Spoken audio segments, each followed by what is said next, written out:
BFM Business, Good Morning Business, l'interview. Et à 8h16 depuis Aix-en-Provence où nous sommes pendant 48 heures en direct des rencontres économiques d'Aix-en-Provence. Je suis donc avec Véronique Bédag, la directrice générale de Nexity. Bonjour Véronique Bédag. Bonjour Christophe, et très bon anniversaire, laissez-moi le temps que vous le souhaitez. C'est gentil, mais il ne fallait pas. Est-ce que je suis avec la ministre du Logement ou avec la directrice générale de Nexity? Parce que vous avez tellement d'idées sur la politique de logement en France que parfois on se demande si vous êtes à la bonne place. Vous auriez même peut-être pu être à Matignon, non? Je pense que je suis définitivement directrice générale de Nexity. Vous savez, je l'ai choisi, j'ai redit plusieurs fois que c'était ce que je voulais faire. Et puis pour le coup, je pense que les chefs d'entreprise ont aussi des choses à dire sur leur secteur, sur comment il évolue. Plus que les politiques, vous savez. Et puis je pense aussi que c'est d'autant plus vrai dans des secteurs à économie longue, parce que dans ces secteurs en économie longue, les chefs d'entreprise voient apparaître les signaux faibles, les expriment, mais au fond, le gouvernement est tellement sous la pression de l'urgence qu'il n'intervient que lorsque c'est vraiment urgent. Et quand c'est urgent, vous savez, les politiques publiques sont extrêmement chères. C'est intéressant ce que vous dites, parce qu'on a toujours l'impression que les entreprises recherchent le profit à court terme et que grâce aux politiques, on a une vision longue. Vous dites, en fait, c'est l'inverse. Nous, on est responsable vis-à-vis de nos actionnaires pour le très long terme. Et donc, la vision longue, elle est chez nous. Christophe, un projet chez Nexity, en logement, c'est 4 ou 5 ans. On est forcément dans le temps long. Vous avez aujourd'hui près de 8200 collaborateurs parce que vous faites de la promotion, de l'agence immobilière, du syndic d'immeubles. De l'exploitation, de l'exploitation, bien sûr. Beaucoup de services, on va en parler. Sans doute bientôt 5 milliards d'euros de chiffre d'affaires. J'ai rien dit, on est en quiet période. Mais en tout cas, voilà, ça donne un peu la mesure de votre taille. Vous êtes le premier marché de l'immobilier en France. La crise du logement, ça fait quoi? 10 ans, 20 ans qu'on en parle? Ça fait effectivement, vous avez raison, fort longtemps, mais le sujet de cette industrie du temps long, c'est qu'à un moment donné, le temps devient très très court. Moi, vous le savez, je pense qu'il y a un déficit très profond de logement dans ce pays, mais oui. Que c'est un sujet quasi mathématique et que je ne crois pas à la main invisible. Alors on va parler de mathématiques, justement, vous avez raison, c'est-à-dire qu'il y a combien de mal logés en France? 3 millions de Français, il y a combien de gens qui attendent sur les listes de logements sociaux? La Fondation de l'Abbé Pierre parle de 4 millions. Quand on avait travaillé sur la commission Rebsamen qui réfléchissait au fond aux bonnes mesures pour le logement, on était entre 2,5 et 3 millions de personnes mal logées. Je rappelle que 2 millions de Français sont à la recherche d'un logement social. Rien que sur cette partie-là, au fond, on a déjà beaucoup de besoins. On a aussi les nouvelles réglementations thermiques qui font qu'une partie des appartements aujourd'hui possédés par des particuliers ne seront plus louables à partir de 2025 si les travaux ne sont pas faits. Et là, nous, on estime qu'il y a à peu près 1,5 million de logements qui ne pourront pas être reloués. Ah oui, et je vous rappelle... Qui vont disparaître du marché? Qui vont disparaître du marché, parce qu'au fond, on parle de travaux de l'ordre de 20, 30, 50 000 euros. Mais c'est pas si facile que ça pour un retraité qui a un petit revenu d'aller faire tout à coup 50 000 euros de travaux dans un appartement qu'il loue. Et je vous rappelle aussi qu'on reste un pays en forte croissance démographique. C'est l'INSEE, c'est pas nous, c'est 3 millions de plus. En fait, c'est 3 millions de plus parce qu'en même temps, la taille des ménages se resserre, donc il y a besoin de plus de logements. Donc moi, je dis qu'on a un problème mathématique et que je ne vois pas comment la main invisible du marché va régler ce problème mathématique si l'État ne prend pas son rôle, qui est vraiment son rôle intrinsèque de stratège. Alors, on va se dire les choses très franchement. C'est la faute à qui aujourd'hui s'il n'y a pas suffisamment de logements en France? Et donc, du coup, si les prix aussi augmentent beaucoup plus que le pouvoir d'achat des Français, est-ce que c'est la faute des maires qui ne donnent plus de permis de construire parce que leurs concitoyens ne veulent pas de voisins ou de maisons ou d'immeubles élevés? Est-ce que c'est la faute de l'État qui, pour des raisons très louables de transition écologique, ne veut pas qu'on artificialise les sols? Qui est responsable? Ou est-ce que c'est votre faute parce que vous ne construisez pas assez de logements?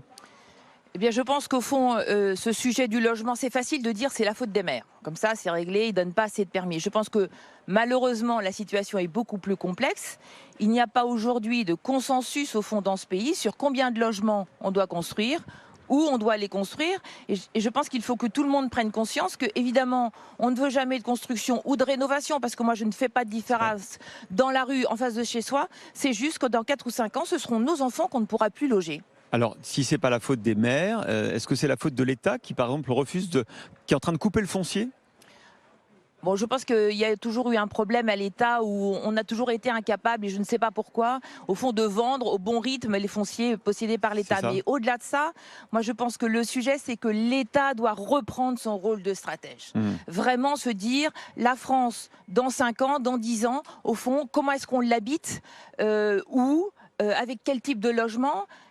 On ne peut pas laisser ça à nos enfants, on ne peut pas laisser, parce que je vous l'ai dit, le temps du logement est un temps long, les décisions c'est maintenant pour dans 5 ans. Je vais prendre un seul exemple parce que pour vous recevoir, j'ai un peu travaillé et par exemple, je me suis aperçu que pour les dispositifs d'aide à l'investissement locatif, je ne sais plus comment il s'appelle aujourd'hui, il y a eu le Robien, il y a eu le Cellier, le Pinel, il fallait que les appartements aient une hauteur sous plafond de 2,70 m, c'est vrai ça ou pas?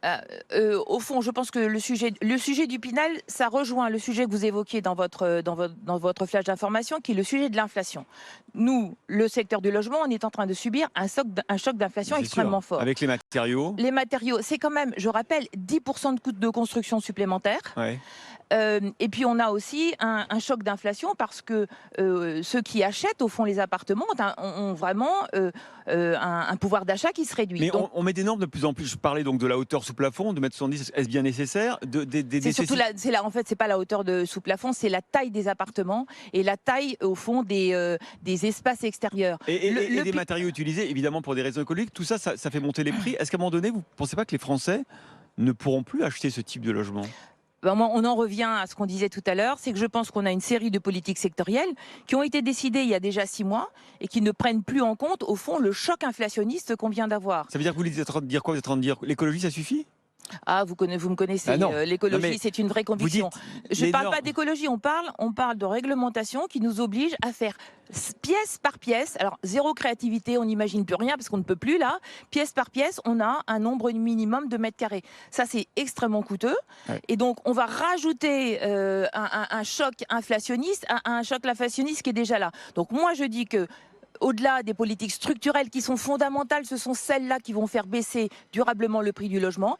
Il faut que le gouvernement redonne une cohérence conjoncturelle à sa politique, sinon on est parti pour un orage parfait en matière de logement. Ça c'est sûr. On parle de coûts, de la construction. J'ai vu parfois qu'il était possible de faire mieux, notamment en termes d'environnement, pour moins cher. Ah ben nous on fait ça depuis longtemps.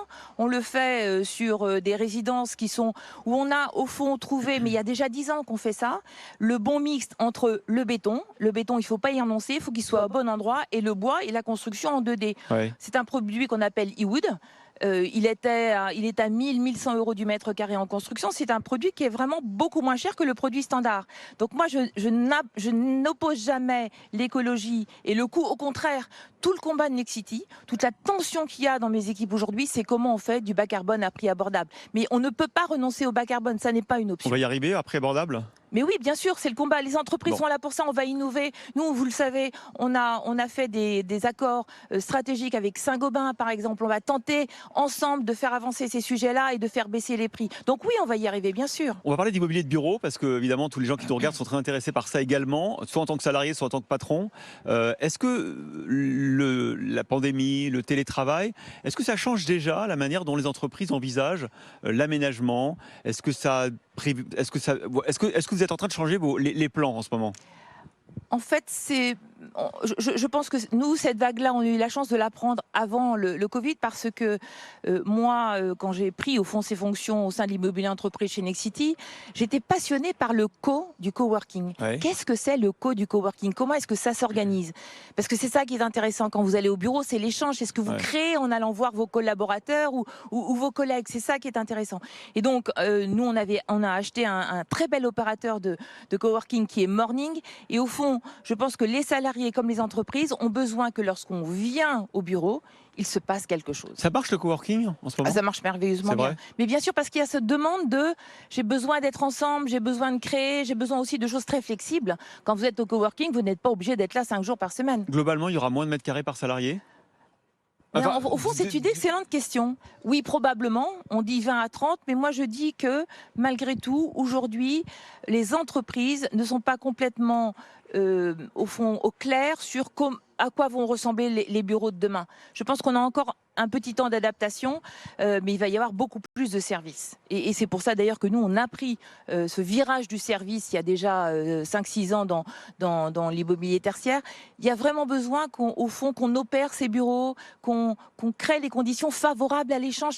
Ce qui est important, c'est l'échange, c'est l'initiative, c'est le flux. On est à Aix-en-Provence. Vous avez fait une belle acquisition dans la région récemment. Ah oui, on a acheté on a pris une prise de participation majoritaire dans un très beau groupe qui est plutôt du côté de Montpellier, Angelotti. C'est vraiment une rencontre au fond. C'est des moments où les ADN tout à coup s'alignent et je suis vraiment extrêmement fière de cette prise de participation majoritaire parce que l'équipe est vraiment pleine d'énergie, de très grande qualité et ils font de très belles choses. Bon, quand je vous écoute là depuis 10 minutes, je me dis que c'est dommage que des gens comme vous ne soient pas aussi au gouvernement parce que finalement on a besoin de grands talents et on peut regretter un appauvrissement de la classe politique quelque part. J'imagine que ça a été une décision délicate à prendre pour vous de dire, parce qu'on le sait que vous l'avez dit, de dire non à Matignon et de rester à la tête d'une grande entreprise. On a besoin de vous aussi comme chef d'entreprise. Je ne dis pas ça. Je dis que l'arbitrage a dû être compliqué. Bah d'abord, moi je suis depuis 5 ans chez Nexity et puis je vis une très généreuse transmission. Alain Dinin me transmet cette entreprise qui est vraiment extraordinaire. Et moi je pense que chaque patron, là où il peut faire une vraie différence.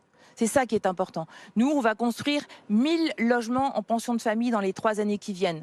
C'est peut-être une petite contribution, mais si tout le monde faisait ça, le monde serait différent. Et donc moi, au fond, j'accorde beaucoup de valeur à cette capacité que l'entreprise a aussi à marquer de son empreinte le monde dans lequel, au fond, elle s'insère. Bon, vous allez croiser Elisabeth Borne ce week-end. Du coup, c'est elle, la première ministre. Mais c'est bien, c'est une femme déjà. Absolument. C'est une femme intelligente et de tempérament. On le voit déjà. Et je pense que la France a besoin de force, d'intelligence et de tempérament. Merci Véronique Bédague d'avoir été l'invitée de Good Morning Business.